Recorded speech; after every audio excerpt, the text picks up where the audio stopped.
Hello സുഹൃത്തുക്കളെ, ചെണ്ടുമല്ലിപ്പൂ കൃഷിയുടെ മുമ്പ് ഞാനൊരു വീഡിയോ ചെയ്തിരുന്നു. അതിൻ്റെ തുടർച്ചയായിട്ടുള്ളൊരു വീഡിയോ ആണ്. നമ്മൾ ട്രിം ചെയ്യുന്നത് എങ്ങനെയാണെന്നും ട്രിം ചെയ്തതിന് ശേഷം വളരുന്നത് എങ്ങനെയാണെന്നും കാണിക്കുകയാണ്.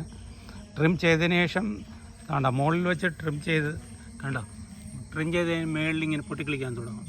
ഇങ്ങനെയാണ് ചെയ്യുന്നത്. പൊട്ടിക്കളിക്കും, കണ്ടോ, പൊട്ടിക്കളിച്ച് തുടങ്ങി, നല്ലവണ്ണം പൊട്ടിക്കളിച്ച് തുടങ്ങി, നല്ലവണ്ണം പൊട്ടിക്കളിക്കും. മുകളിലുമൊക്കെ നല്ലവണ്ണം പൊട്ടിക്കളിക്കും. ട്രിം ചെയ്യാത്തത് കണ്ടോ, ട്രിം ചെയ്യാത്ത ഇങ്ങനെ തന്നെ നിൽക്കും. ട്രിം ചെയ്യാത്തതും കൂടി കാണിച്ചു തരാം. ചെണ്ടുമല്ലിപ്പൂവിൻ്റെ കൃഷിയുടെയാണ് ഇത് കാണിക്കുന്നത്. ഇതിൽ വേറൊരു ബുദ്ധിമുട്ടുണ്ട്. ഇതിലൊരു സൈസ് പൂച്ചി കീടങ്ങളൊക്കെ വന്ന് അടിക്കുന്നുണ്ട്. ഇത് കീടങ്ങൾ അടിച്ചതാണ്. ഇതിന് മരുന്ന് ചെയ്യുകയോ ഇത് വെട്ടി നശിപ്പിച്ച് കളയുകയോ വേണം, അല്ലെങ്കിൽ ഇത് വീണ്ടും പ്രശ്നമാകും. ഇതെല്ലാം കൂടി പടരും. മനസ്സിലായില്ലേ? ഇതാണ്, കണ്ടില്ലേ, ഇതിന് വരുന്ന ഒരു കുഴപ്പമാണിത്. ചിലതേ ഉള്ളൂ, അത് ഒരെണ്ണേ വന്നിട്ടുള്ളൂ. അത് അപ്പം തന്നെ മാറ്റിയില്ലെങ്കിൽ അത് വീണ്ടും അത് വെട്ടി നശിപ്പിച്ച് കളയണം. അത് മരുന്നടിച്ചിട്ട് കാര്യമില്ല, അടിച്ചാലും പ്രശ്നമാണ്.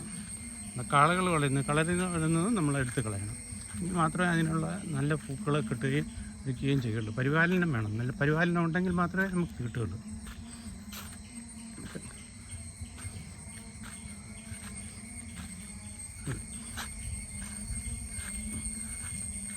ഉണ്ടോ, ധാരാളം പൊട്ടിക്കളിച്ച് വരും. ധാരാളം നല്ലവണ്ണം പൊട്ടിക്കളിച്ച് വരും. രണ്ട് സൈഡിൽ നിന്നും നല്ലവണ്ണം ധാരാളം പൊട്ടിക്കളിച്ച് വരുന്നുണ്ട്.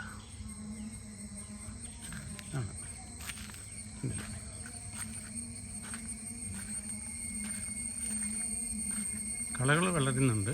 കളകളൊക്കെ നമുക്ക് എടുത്ത് കളയേണ്ടി വരും. കളകളൊക്കെ കളഞ്ഞില്ലെങ്കിൽ പിന്നെ വീണ്ടും അതിന് അസുഖമോ അങ്ങനെയുള്ളതൊക്കെ വരും. കളകൾ കൂടുതൽ വരുമ്പോഴത്തേക്കാണ് പിന്നെ അസുഖങ്ങളൊക്കെ വരുന്നത്.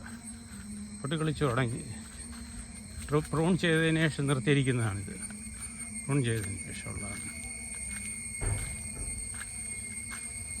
ഇത്. സുഹൃത്തുക്കൾക്കൊക്കെ പ്രയോജനപ്പെടുമെന്ന് കരുതുന്നു. ഇതിൽ താല്പര്യമുള്ള, കൃഷി ചെയ്യും താല്പര്യമുള്ള ആൾക്കാർക്കൊക്കെ ഇത് പ്രയോജനം ചെയ്യും എന്നാണ് ഞാൻ വിചാരിക്കുന്നത്.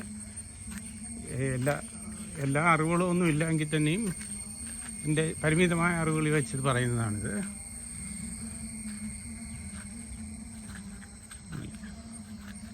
എല്ലാം നമുക്ക് ചെയ്യാൻ പറ്റും.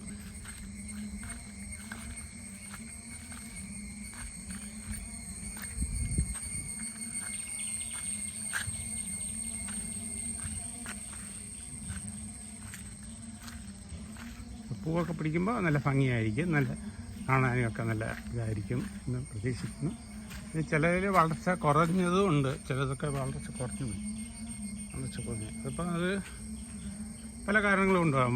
വളം അതിൻ്റെ സഫീഷ്യൻ്റായിട്ട് കിട്ടാതെ വന്നാലും അങ്ങനെ സംഭവിക്കാൻ സാധ്യതയുണ്ട്. നമ്മൾ കറക്റ്റായിട്ട് ചെയ്ത് വരുമ്പം പ്രൂണിങ് കറക്റ്റായിട്ട് ചെയ്യണം. പ്രൂണിങ് കറക്റ്റായിട്ട് ചെയ്തില്ലെങ്കിൽ ഇതാണ് പ്രൂൺ ചെയ്തുകൊണ്ടാണ് ഇങ്ങനെ നല്ല ധാരാളമായിട്ട് പൊട്ടിക്കളിച്ച് വരുന്നുണ്ട്. കണ്ടില്ല, രണ്ട് വശത്തു നിന്നും, രണ്ടല്ല 4 വശത്തു നിന്നും വരും. നമ്മൾ ചെയ്ത് കഴിഞ്ഞാൽ വളരെ പ്രയോജനമുള്ള ഒരു കാര്യമാണ്.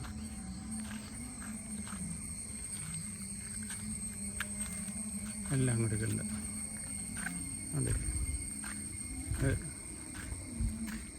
എല്ലാവർക്കും പ്രയോജനപ്പെടുമെന്ന് വിചാരിക്കുന്നത്. ഇത് ഇഷ്ടപ്പെട്ടാൽ എൻ്റെ ചാനൽ ഒന്ന് സബ്സ്ക്രൈബ് ചെയ്യണം. അതേപോലെ ലൈക്ക് ചെയ്യാനും മറക്കരുതെന്ന് ഒരു അപേക്ഷയുണ്ട്. ചാനൽ ലിങ്കുണ്ട്.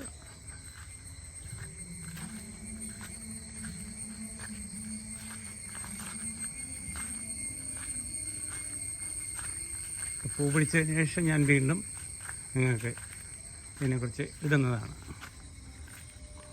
കൂടുതൽ അറിവിലേക്കായിട്ട് നിങ്ങളത് സബ്സ്ക്രൈബ് ചെയ്യുമെന്ന് പ്രതീക്ഷിക്കുന്നു. Signing off, Anilkumar.